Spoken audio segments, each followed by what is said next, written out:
let's take it away, Darren. Here he is. Hi. Hi. Welcome back from Stu. This question is for all of you. What would you consider to be your most inspirational lyric lines to people out there who are struggling?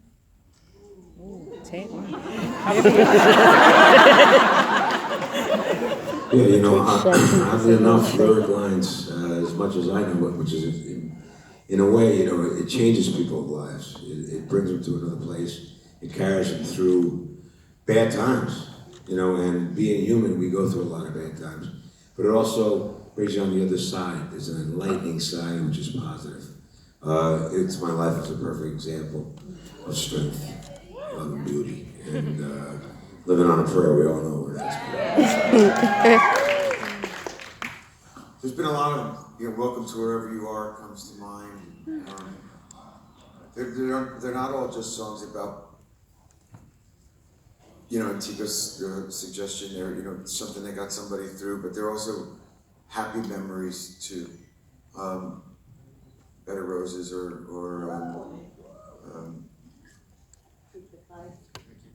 Keep the Faith, you know, there's a lot of, well, yeah, but I mean, there's just goofy, happy stuff like Want to Make a Memory, you know, so, but the lyrics have always been very important to me. Tico always comes in the dressing room and goes, you know that one that goes like this, won't coach you. I work very hard on the lyrics.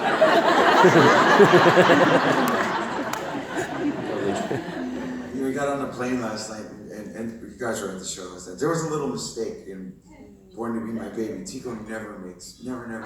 So I always immediately think it's me that made the mistake. And I come back up on the stage and go, it wasn't me! And he comes on the plane and we're about to take off and he gets on the plane. You know that song goes boom, boom, boom. Yeah, Born to Be My Baby. That's what I tell you. I thought we were taking it longer, so I decided on my own. And I followed you. Drum solo. Close with age. Hey guys, firstly, thank you for installing my life since I was 12 years of age. My question is directed at John. I'd like to know, what's the best thing someone else has ever done for you? Give me the birth of my children.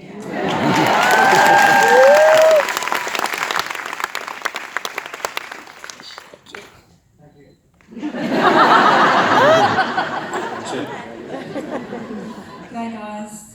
First can I say, it's nice to be important, it's important to be nice. You're great examples of that. I like that. That's a bumper.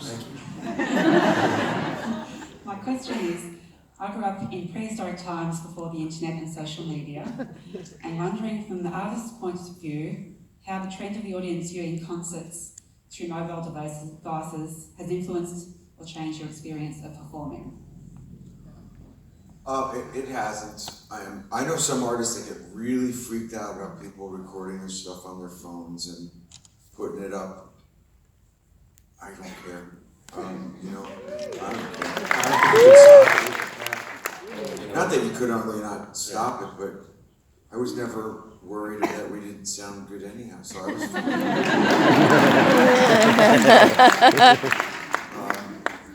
But I think the second part of that answer could be what you're suggesting. Some artists will say that the folks in the audience aren't paying attention, they're looking at their phone while they're filming you and they're not having the experience. I don't think I've found that too often. I think when I'm on the stage, people are paying attention.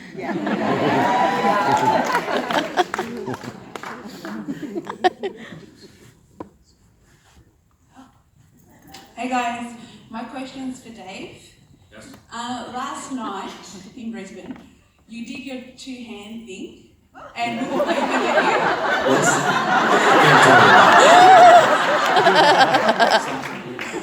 Yeah, like a tease, you know what I mean. I know what you mean.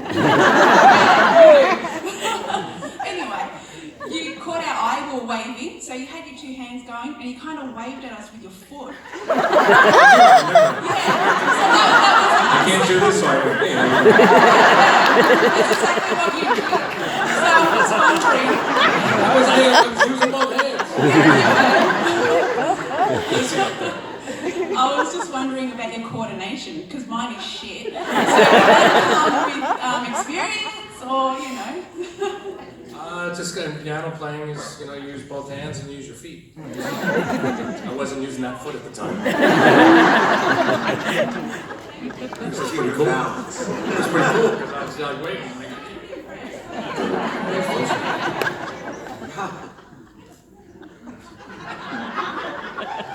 Hey John. What's up, bud?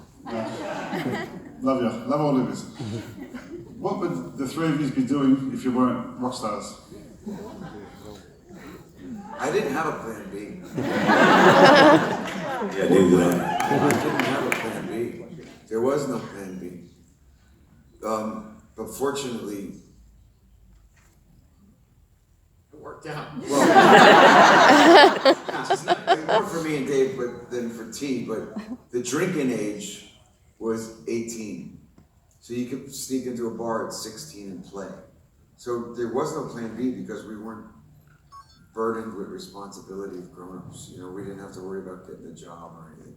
And T was making a living playing drums, but I was so young, I never even considered a plan B. Kids want to grow up and be an astronaut or a ball player or a rock star. I said, C. That was that.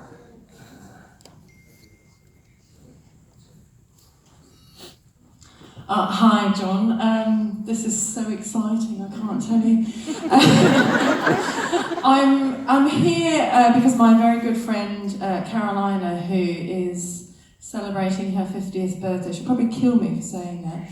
So that's what we're doing here. And so the reason that I'm a massive Bon Jovi fan is because she is a massive Bon Jovi fan. So my question is, would you sing Happy Birthday to Happy birthday to you. Happy birthday, dear Caroline.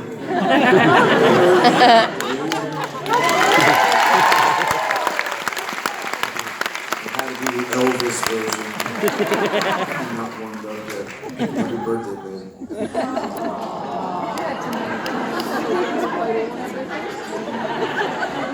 Hi John, Dave and Tico. My name is Anna and I've had to deal with a lot of difficulties in my life due to having Asperger's. I really look up to you all, and especially in my home, your Soul Kitchen helps people who are struggling. Would you ever consider opening a Soul Kitchen in Australia? Thank you.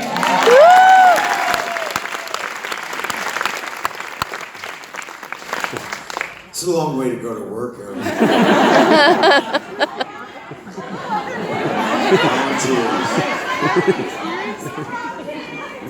Right now, we have two. We're about to open a couple more, but I don't think there's any plans to expand this far at this time. Sorry, but it's a bit long.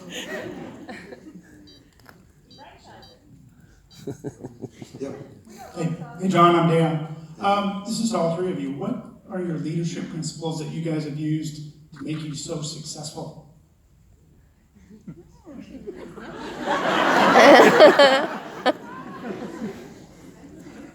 I think that part of it is you got to lead by example. You got to not be afraid to do something and get the job done that you would ask someone else to do for you. You have to dedicate yourself 24 hours of every day and push yourself when you don't want to push yourself or someone else has to push you. Make sure that you get it done. But you got to lead by example, I think, is the best thing. This is a wonderful profession that we're in. But anyone who thinks that it's all just shake your ass and hit the high notes, it's just like any other job. It's really, it takes a lot. It takes a lot. So, that's what I think we try to do. We're all committed. The sacrifices that these guys have made in their personal lives to be here is astounding. And but they've sacrificed to be here for 35 years. It took a lot of faith. it took a lot of faith in me for them to do that. Others weren't as strong and couldn't pull her up the line anymore. So, it's a testament to what we've done together.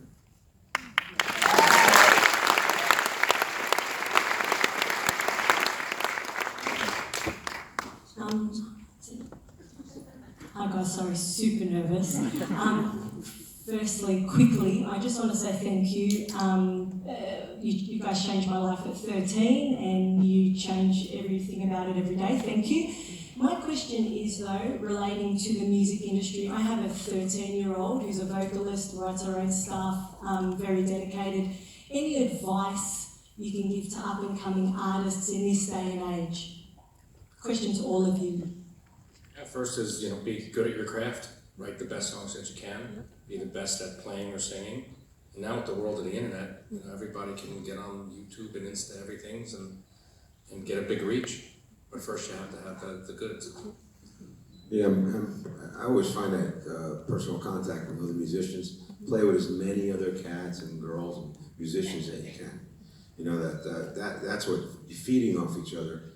No man's an island. I mean, you could write the best songs in the world, but it's better to have communication with other musicians, especially if you're playing instruments. Yeah.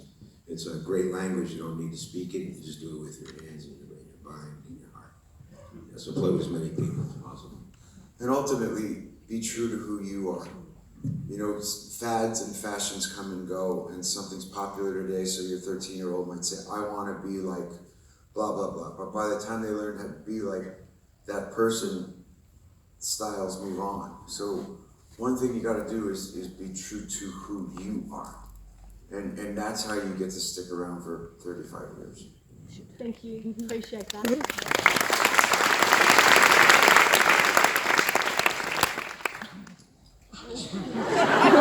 Hi guys, it's Maria from Italy. Nice to see you again. Okay. My question is for John. I've noticed during the past shows you haven't been playing the acoustic guitar unwanted. Is it because you want to concentrate more on the lyrics that way?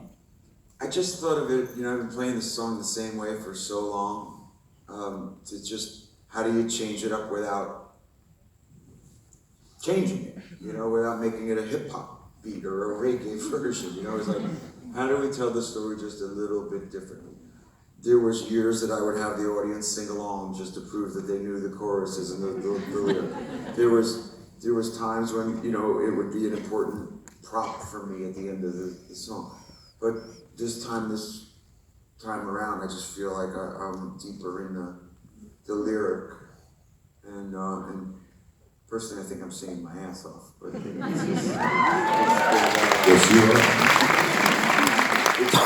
just, really delivering that lyric again.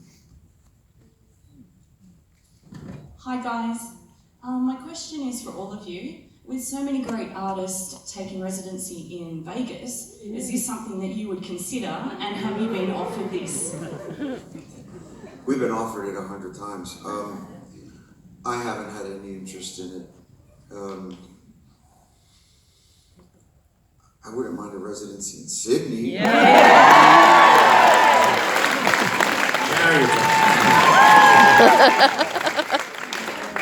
And I'm not real keen on going to Vegas. I remember telling my closest advisor, I says, you ever see me in Vegas, sell all your stock in me? Because my vision and version of it 30 years ago was the fat Elvis. That's what you go down. And now that's not the case. Of course, people are down there, and enjoying short residencies or making a living doing it. It just doesn't appeal to me. It's not special. At least what Bruce is doing now on Broadway was special, even though we had done it one night playing This House Is Not For Sale on Broadway. Then what he did there with a residency makes it special. I don't think it's special to go to Vegas. And so we don't like to do things that aren't unique.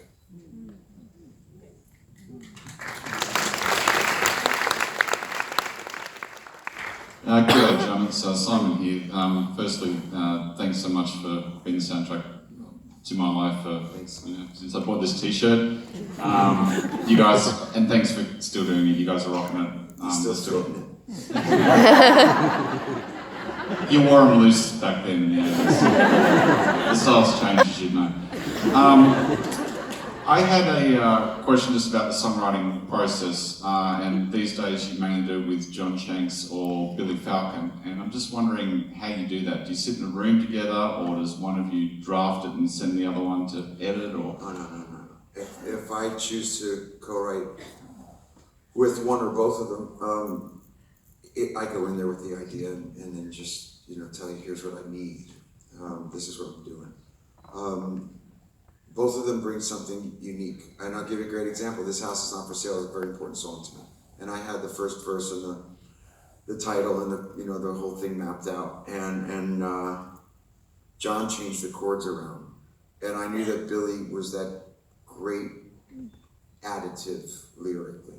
So I knew he would make it even better than it was. But I had it when I walked in the room. I had the picture for the album cover. I had the first verse. I had all of that, because no one else could write that lyric. These four walls, I've got a story to tell, because I'm telling the story about David, Tico, Rich, and John.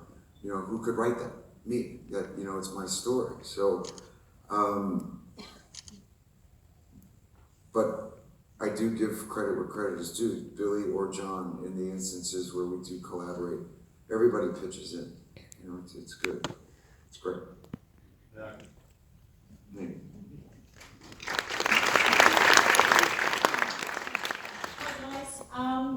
My question is for all three of you.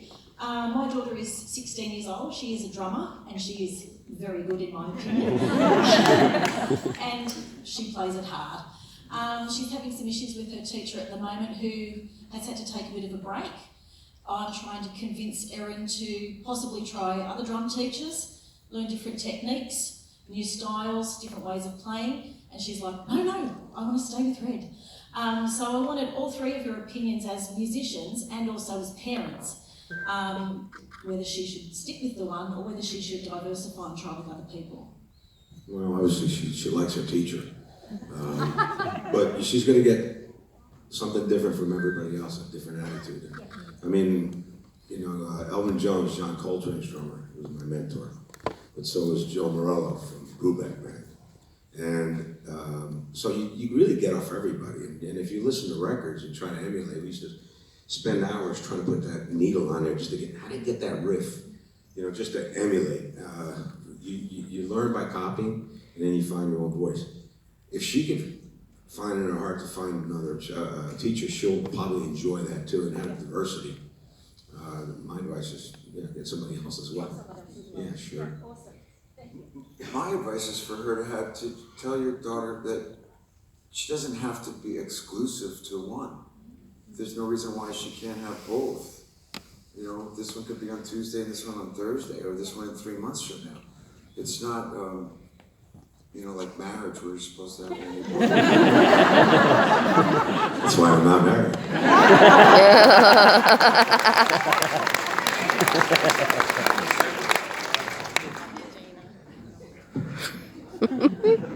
Hi guys, I'm a bit nervous. My name is Katie, and this question is directed mainly at John, but all of you also. Congratulations on the longevity of the band. Like the guy down the front, you have been the soundtrack to my life. I asked Anna when I was 4 for a pair of springy shoes, so I could be just like you, John. And then you were born to be my baby was my wedding song. 5 years ago, it's my wedding anniversary today. My husband sent me here. So my question to you guys is, do you notice a change in your audience as we've grown up with you, or are you always noticing sort of new fans? Both, yeah. Some who have been with us for, 10, 20, 30 years, and others that come along for, they hear about it. The generations that now come because their big brothers or their mothers or whatever told them about the band. So there's going to be people in that stadium that's seeing us for the first time, and those who were there in '87 when we came here for the first time.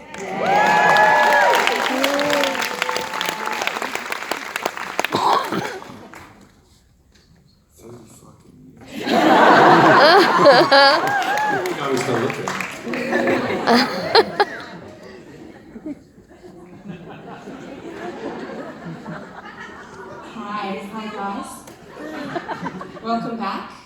Australia. It's been a long 5-year wait. We're very happy to have you back. My question is, John, how do you determine the set list for each concert, and what factors make you change it throughout the night? Well, I'll give you a great example. Last night was changed and changed and changed and changed like 10 minutes before the show. So that opening last night where I pulled out one of my old tricks and entered from the back of the stadium and opened up what You Give Love a Bad Name, it was not something I've done in a long, long time. But as I just continue to get stronger and feel great, with the way we're performing, we're able to do that. We were opening most of the shows with This House Is Not For Sale, but the record here is not new, and I don't even know, to be bluntly honest, I don't even know if it was a #1 record here or not. But in America, it certainly was, right? So then I thought, well, maybe we better open up with something a little more familiar. So Adelaide was Lost Highway, and then last night was Bad Name, and tomorrow I honestly don't know. But I threw in Last Man Standing yesterday. And that was for me. I threw in New Year's Day, and that was for me. It's like 2 for you, 1 for me. That's pretty much the rule we go by.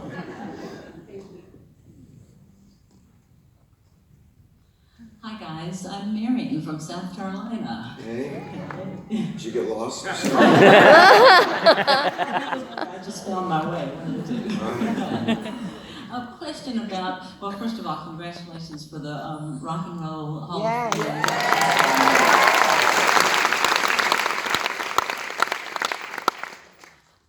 For those of us who were lucky enough to be in that audience that night, we were able to see a number of special events, and then I'm sure pretty much everybody in this room saw it via video and etc. I'd like to ask each of you just to share some special moment that came about from that huge special moment in your careers. And if I may, I'll throw out one that really spoke to me. And John, it was when you were giving your acceptance speech, and you were talking about your wonderful wife, Dorothea. Yeah. And toward the end of that speech, when you were talking about loving her and wanting to bring her tea, the emotions of the moment kind of got to you, it seemed. And there was you closed your eyes and you took a deep breath, and then you were back to the rest of the speech. That was my special moment from that time. How about something from each of you? That was a great weekend. We had a lot of fun. We waited a long time for that, and I know why we didn't get in earlier, but I could promise you that we did not lobby anyone. We fought everyone. I wouldn't kowtow to anything or anyone. If rock and roll was founded on rebellion, the way we got in was singular.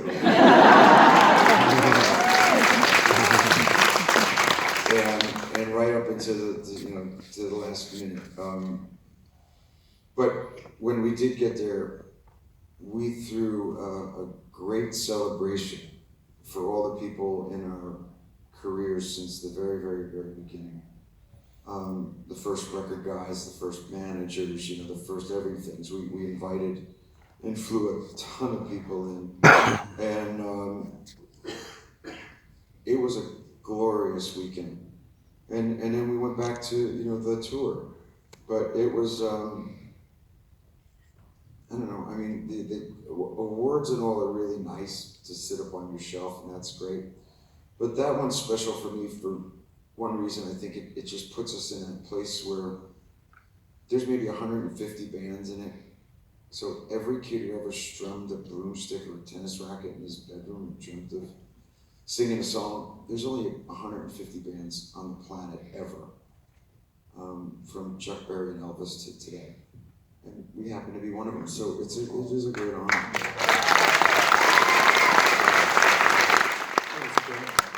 Especially looking back at all the pictures, I think that's an amazing thing. It's almost like you were retiring, and then the next day you're going right back to work. But it really was truly magical. Yeah, that's a good point too. We're not on the Where Are They Now tour.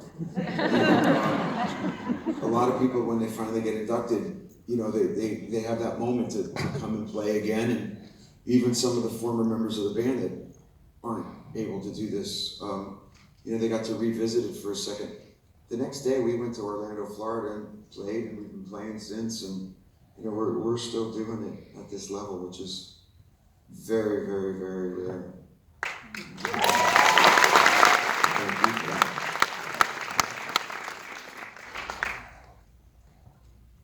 Hi John, I'm Brian, fan for 32 years. I wanted to firstly say thank you for those 32 years. I still remember where I was, exactly where I was when I heard You Could Have Other Bad Name for the first time. I guess just like everyone else in this room, I felt like Tommy from Tommy and Gina so many times. We all have those moments in our life where life gets too hard sometimes, and I just want to say thank you for constantly providing the next piece of music that helped get me through. Yeah, sometimes it'll be the next piece of music, sometimes it'll be something from 15, 20 years ago, and I just really thank you so much. And you know, every now and then I'd just put it on random on Jovi on the iPod, and something will come up from 20 years ago, and this really resonates right now, so thank you, John. I appreciate that, thank you. My question, I guess, a lot of us in here want to know is what's next? Is there another album coming soon? Yeah.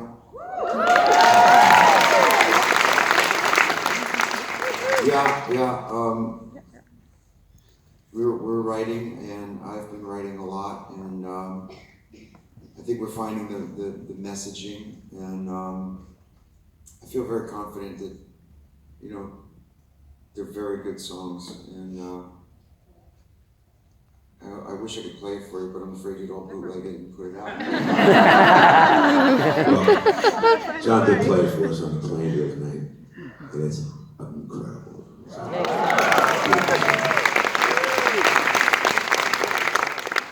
We got some good stuff, we really do, and I'm anxious that by March we'll start the recording process and get going. So, you know, sometime next year there'll be a record.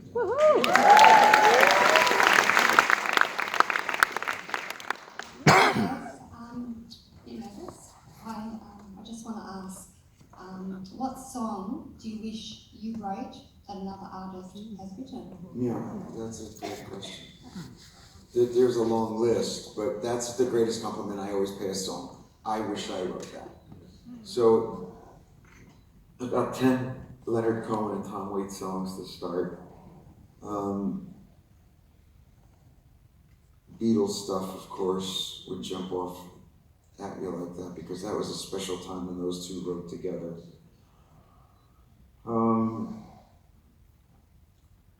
For some reason, The Boys of Summer popped in my head by Donny and the Ashley.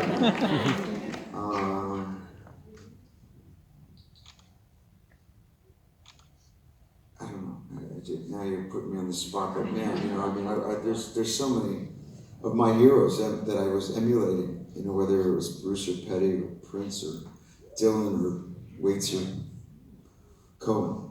You know, so there's to me, it's the storytellers. Hello, this question is from both of us. I just wanted to know if you would ever consider playing a set list made up by us. It couldn't happen. You know, okay, so I know that the basis of it would have to have Bad Name and Prayer and Wanted and okay. Where do you draw the line? You don't.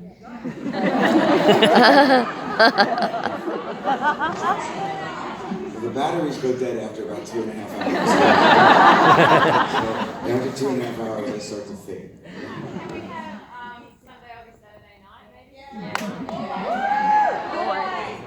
We played that already. We played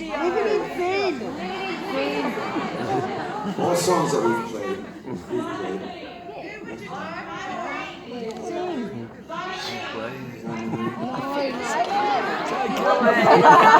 Dry County. See, that's funny. Diamond Ring. Like, that is a pure album track, right? We love so it. I'm pleased and surprised that you would say that, because I would expect.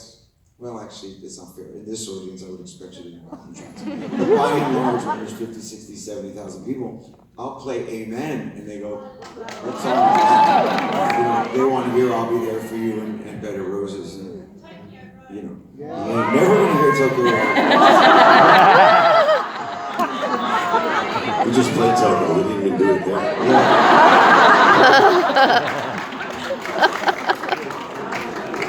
I mean, it's not that I don't like the song, but that was, I think that 2.5 hours, that one doesn't.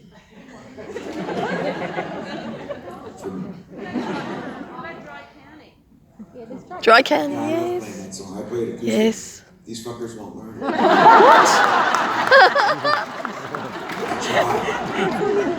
It's great. The better play it. Oh, play The it. Fahrenheit album. The whole Fahrenheit album. I can't help it. I've only ever told the truth. It's my least favorite record. See, I told you I was telling you the truth. I didn't help you understand that. That's not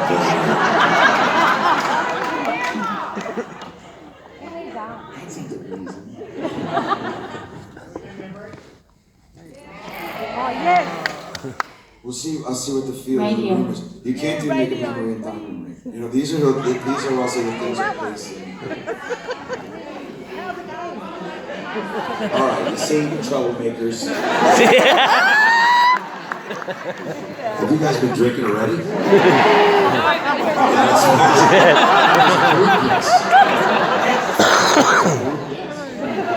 God bless you. Hi guys, my name's Melinda, I'm from Perth. Thank you all for coming. You didn't come to Perth this year, but that's okay. We take travel. My question is to all of you, not band related, more a bit personal. Just wanted to know perhaps who your favourite comedian in life was and why.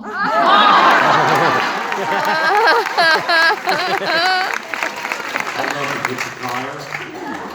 I love Cheech and Chong. I love George Carlin. Eddie Murphy. And somebody, Sam Kinison.